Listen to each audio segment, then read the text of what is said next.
Social Perspectives is brought to you by Everett and Kennings.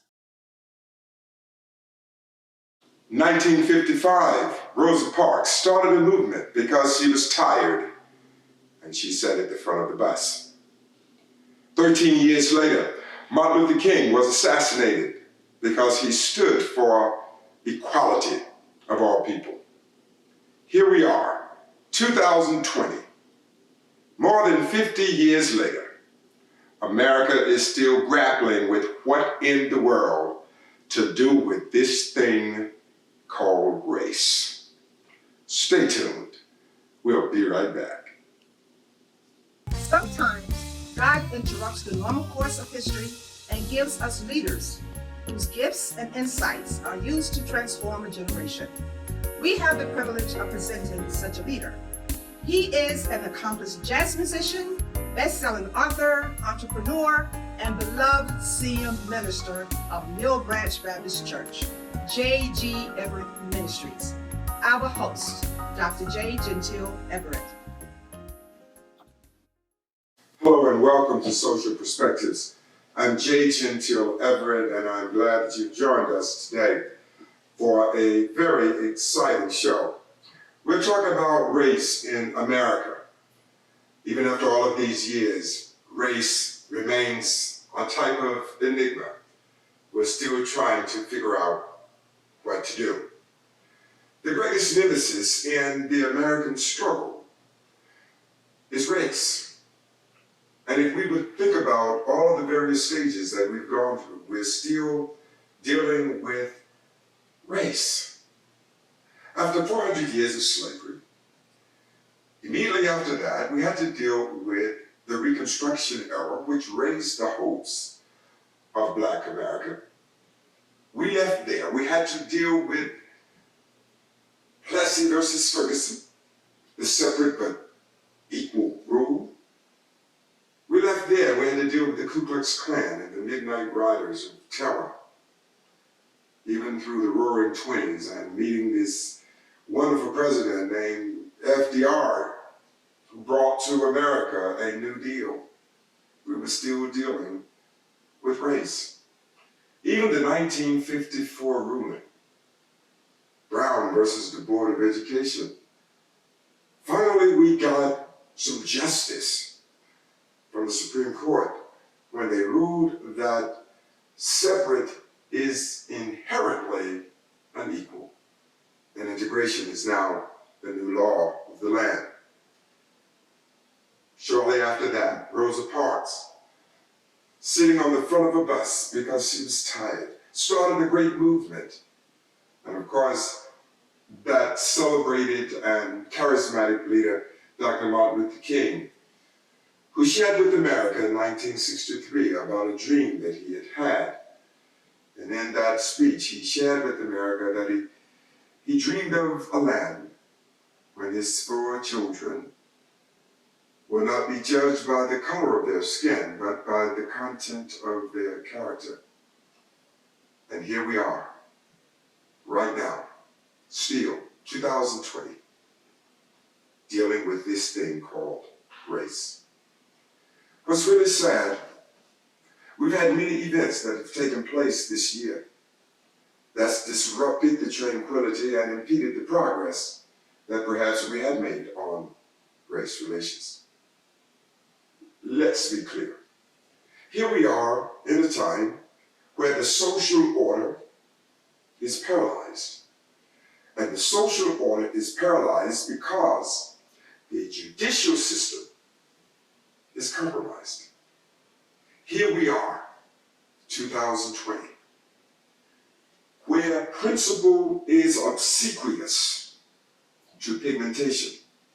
Simply said, it's not about what you stand for. It's about what you look like. And it's time for all of us to re-examine ourselves and to go into a session of introspection and fundamentally change the way we interpret each other and race. I pray that one day race will be eviscerated from applications and the like. all these hyphenated Americans will just simply be Americans. Perhaps that's wishful thinking, and I get that. But I think it's time for us to understand that there has to be a fundamental reinterpretation of who we are and whose we are. I'm only praying that this hidden obviousness that exists in race relations will one day and somehow find its way absent from the social dialogue. The hidden obvious to which I refer. We think about America and we are told that all men were created equal. Well, there is a kind of hidden obviousness about that idea that I believe most Americans on some level, perhaps a surface level, do have an understanding of that and some sort of appreciation. But what I have to present to you is when I hear people talking about equality, I just wonder, is it actually real? Is it authentic? Or is it just a wonderful way of explaining how the world should be? But I contend that there is an obvious difference. It's amazing that it doesn't matter how well you do anything, in the end, you are interpreted by how you look. What tribe do you represent? America is the great experiment of the great melting pot for the world. Americans are not supposed to be identified by the color of one's skin. They should be identified by a concept that they have embraced and a principle of freedom for all people. That's what makes America, America. It's not about the majorities or the minorities. It's about all the people that come here, subscribe to the idea that yes, we are equal and we are all free. That's why I have to ask the question, did America really mean what she said? Did America really mean what she said when she was talking about performing a more perfect union? Was that her real objective? Well, the question I have to ask, were you really serious about moving or traversing toward this more perfect union? If you were, why is it that men and women had to die to only seek what America promised she would give? I have to ask the question, America, are you really serious that we're all equal and we are all traversing toward a more perfect union? If so, why is it that we still have the subtle choruses of rejection? Why is it that we still have to deal with being called ugly names? Why is it that we still have to feel like we have a sense of inferiority only because of the color of our skin? America, I just asked the question, did you really mean what you said? In order to perform a more perfect union? Was that goal real? If it is, why is it that so many still are dying at the hands of law enforcement? And they are black. And the law enforcement perpetrators, those who are guilty, the culprits, they are white. Why is it that many times they're able to get by unscathed without any real reprisals? Did you really mean that? The question I would have to raise is, Why is it that we're still beaten? Why is it that we're still killed? Why is it that we're still poor? Why is it that we're still considered the other? Why is it that every dubious distinction that is associated with society has to be assigned to Black America? Why is it that when we talk about reparations, it's all like we are talking about something profane? We'll even talk about reparations when all these other groups, so many other groups, have gotten reparations or some type of incentive, something that expresses America's appreciation for what they must have endured because they were a minority people. What happened to the African American reparations? Were we not worthy of it? Did our backs not bleed enough? Did we not cry enough? Were we not killed enough? Did we not lose enough men and women? Were our women not raped enough? The question has to come, what does it take for Black America to be recognized for being something of value to America as opposed to simply a footnote in American history? Stay tuned. We'll be right back. I've been feeling like this my last chance on. What's up, world? It's Rough Guy Rhymes, the leader of the Dream Big lifestyle, and I'm here to tell you to dream big. When your ministry is ready to expand and grow, and you are in need of financing, before you go anywhere, give Everett & Kennings a call. With minimal information, Everett & Kennings can have you financed in 1 to 2 days. The interest rates are at an all-time low and no credit checks are necessary. No personal guarantees. This company is owned by ministers who understand vision and they have loan programs for any situation. Construction or renovation, they have the funds to do your deal. You can call them at 877-320-0115, 24 hours a day, and they have staff to direct you. Everett & Kennings, your one stop for all your ministry financial needs. Their motto is, pastors bring the message, we'll bring the money for ministry. Welcome back.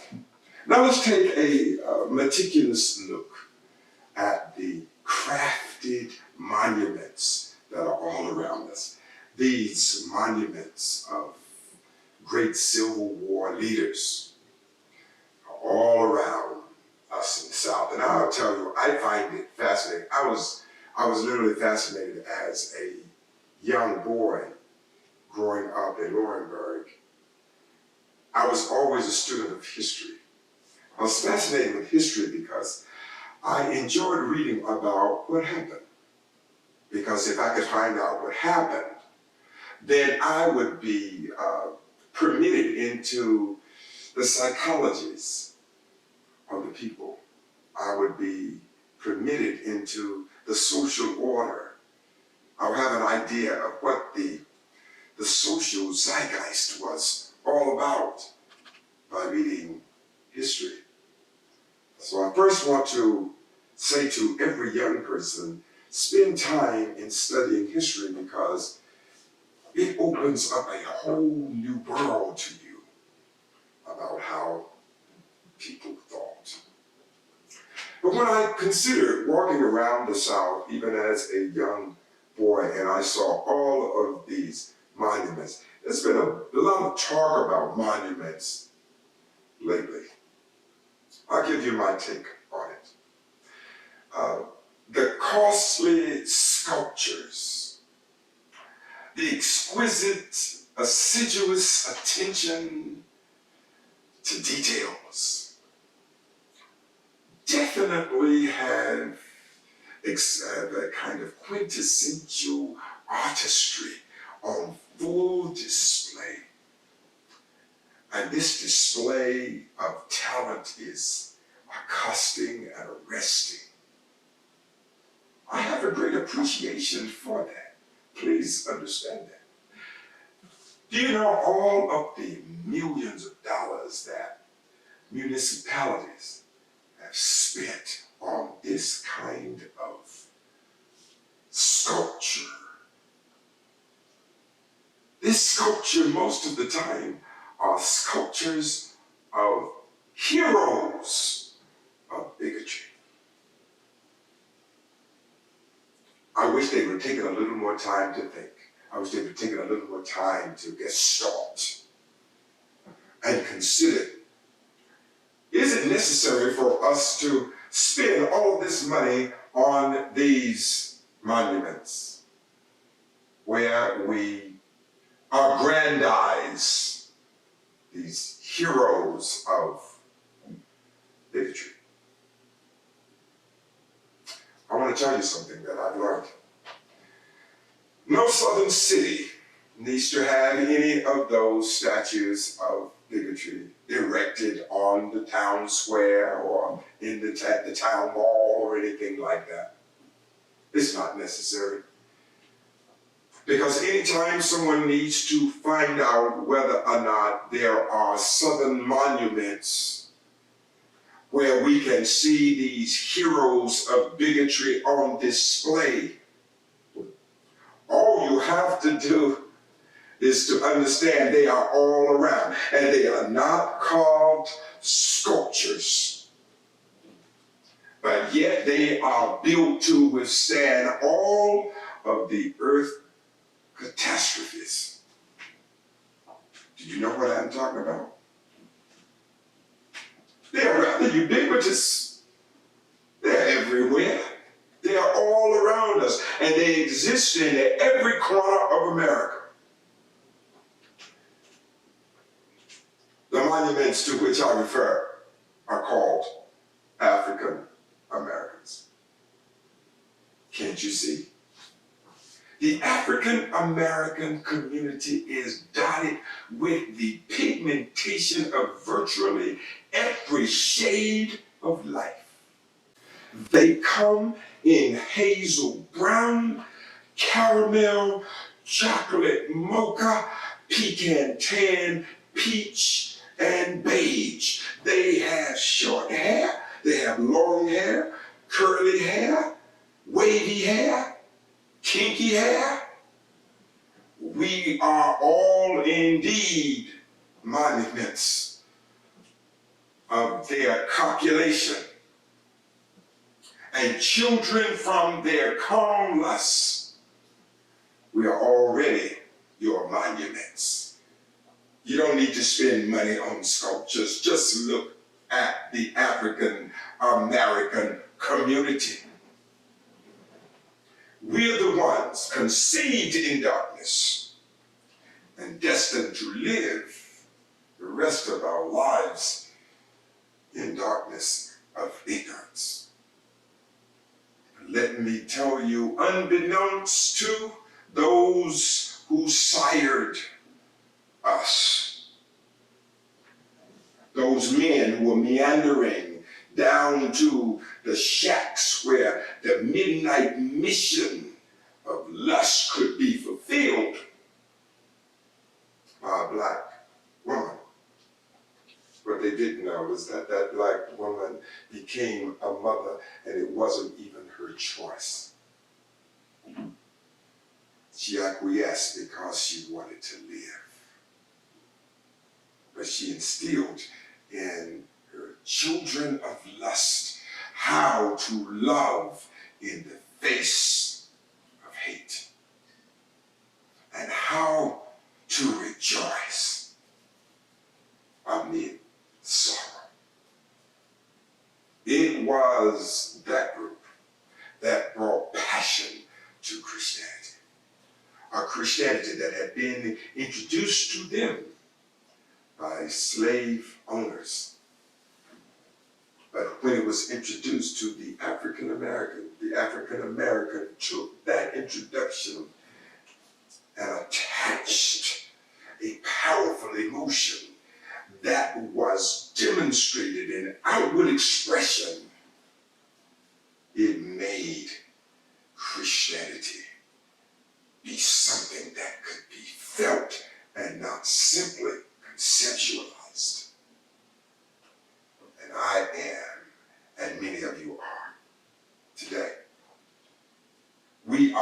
beneficiaries of being a part of a family that introduced us to God and to Christ on an emotional level. And it was through and by that we have been able to get through storms. We have gone through discrimination. We have been picked at and spat upon. We have been tossed to the side. They had to come up with affirmative action so that we could have opportunities to go into certain institutions and to have certain jobs. But we took all of that and still had the power and the intestinal fortitude on Sunday to claim, oh, how I love Jesus. After all I've been through, I still have joy. No one can take that away from your plight, from my plight. So I say to all who will see this broadcast, know for a certainty that because of all of the pain, we found pleasure. Stay tuned. I will give you my closing thoughts after these messages.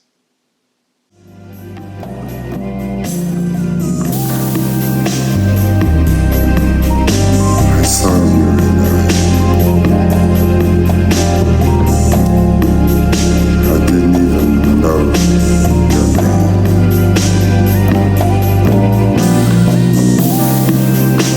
But it really didn't matter very much to me. I knew that I just loved you. Just the same. Welcome to the conclusion of Social Perspectives. I just wonder, is there some X on the African American's back? Because in 1920 and 1921, the richest black community in America, commonly known as Black Wall Street in Tulsa, Oklahoma, why is it that they had decided to be separate and stay away? They built millionaires, and they had all of the things that any thriving city would need, and they had it in their own community. 35 city blocks. But even that was too much for America. That was taken from them. Just simply taken, burned down to the ground.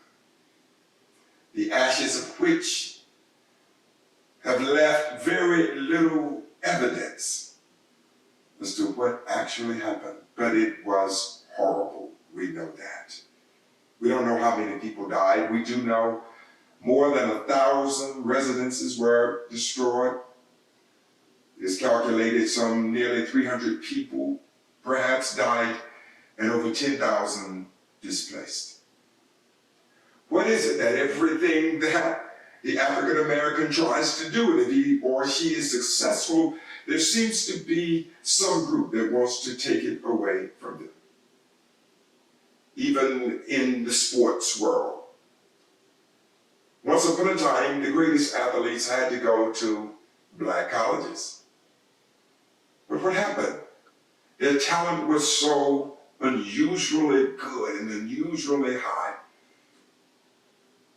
The white universities started to take them away. And I understand you go where you can do the most and where you can get the most for your talent and your skill. But I just wonder, what is it that's so interesting about the African American that every time he or she seems to be on a trajectory to do something special and to have something great, another group always steps in to try to take it away? Unfortunately, and in too many times instances, they are successful in taking them away. All I say to all of you, let's be encouraged. It's not over, and God is not done. And I do believe we're going to get it right after a while if we stay at it. I'm J. Gentile Everett. I'll see you the next time on Social Perspectives. Please, everyone, let's support the Clinton Inn, Sister Addie, her wonderful food. Make sure we go and support them. Scotland Motors over there with Lee Howell. Go buy all of your cars from him. He really has a wonderful selection. Let's not forget the Fish House in Fairmont, Gail and Andre Taylor. Wonderful people doing a great work in the community. McKellen Check Cashing Company, go see Miss Pat. She is really a darling person, and she's there to help you during your time of need. And let's not forget the House of Fish going north up there in Aberdeen with Danny Hayes. You will enjoy your experience there. And I also want you to go, when you need your car to be detailed, go check it out at Rashad Detailing, right there on Main Street. My cousin, Terry Ingram, is the owner. Really excited about what he's doing, and I love the fact that he is promoting entrepreneurship in our family as well. Last but certainly not least, my other colleague, a fellow colleague, and a cousin, very special cousin of mine, Reverend Darrell B.J. Gibson Jr. He is the owner of Main Street Boutique there in Laurinburg. Please, everybody, let's go and let's give them our support because they're doing great things. And for all of you who do not catch this show, you can catch our show on YouTube. Look under Social Perspectives, J. Gentile Everett, and you'll find it right there. Check it out and keep up with us. And remember, all of your contributions that you can send to keep the broadcast going, they are all welcome. It's all going to the Kingdom Building Ministry of the greatest church in the world, Mill Branch Baptist Church in Fairmont, North Carolina. I gotta go now. God bless you, and I'll see you next week.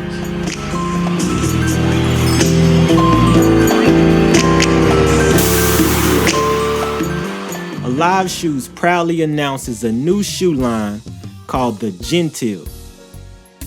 The new classy, cosmopolitan footwear was designed for the upwardly mobile personality who believes in making statements of cool with each step. The Gentile footwear is the shoe for all occasions because cool never goes out of style. Go to aliveshoes.com/Gentile and step into your cool. All proceeds are going to the Kingdom Building Ministry of Mill Branch Baptist Church in Fairmont, North Carolina.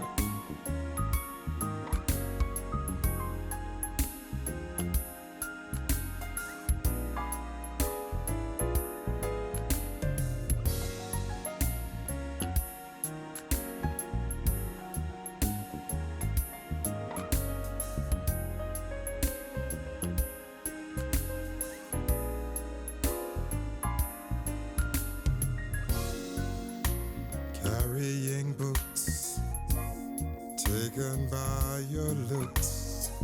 Hey girl.